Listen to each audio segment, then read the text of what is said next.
Victor ഹ്യൂഗോയുടെ വളരെ പ്രസിദ്ധമായ നോവലാണ് പാവങ്ങൾ എന്നുള്ളത്. പാവങ്ങളിലെ ബിഷപ്പിൻ്റെ കരുണയാർന്ന മുഖം വായനക്കാർക്ക് മറക്കാൻ സാധിക്കില്ല. ആ മുഖമാണ് ജീൻ വാൽജീൻ എന്ന മനുഷ്യനിലെ കുറ്റവാളിയെ അടർത്തി മാറ്റിയിട്ട് ഒരു നല്ല മനുഷ്യനെ അയാളുടെ ഉള്ളിൽ പ്രതിഷ്ഠിക്കുവാൻ സാധിച്ചത്. നമ്മുടെ വലിയ അരിശങ്ങൾക്കോ കഠിനമായ നിയന്ത്രണ രേഖകൾക്കോ നിയമങ്ങൾക്കോ അല്ല പലപ്പോഴും മനുഷ്യരെ നേടാനാവുന്നത്. മനുഷ്യരെ നേടാനാവുന്നത് നാം കാണിക്കുന്ന കരുണയ്ക്കാണ്. കരുണയുടെ ആൾരൂപങ്ങളാകുവാനായിട്ടാണ് ഈ നോമ്പുകാലം നമ്മെ ക്ഷണിക്കുന്നത്. ഒരിക്കൽ ഒരു കൊച്ചുകുട്ടിയുടെ ജീവിതത്തിൽ അവൻ ഒരിക്കലും ചെയ്യരുതാത്ത ഒരു തെറ്റ് ചെയ്യുകയുണ്ടായി. അവൻ്റെ അമ്മ അവനെ കൈയോടെ പിടികൂടി.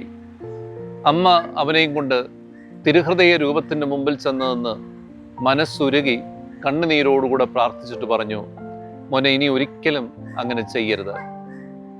കുറച്ച് വളർന്ന ആ കുട്ടി പിന്നീട് പറയുകയാണ്, എൻ്റെ ജീവിതത്തിൽ പിന്നെ ഞാൻ ഒരിക്കലും അങ്ങനെ ചെയ്തിട്ടില്ല. കാരണം അന്ന് ഞാൻ കണ്ട തിരുഹൃദയത്തിലെ മുഖവും എൻ്റെ അമ്മയുടെ മുഖവും ഒരുപോലെയാണ് ഇരുന്നത്. ഓർമ്മിക്കുക, കരുണയുള്ളപ്പോൾ നാം ദൈവ മുഖമുള്ളവരായി മാറുന്നു.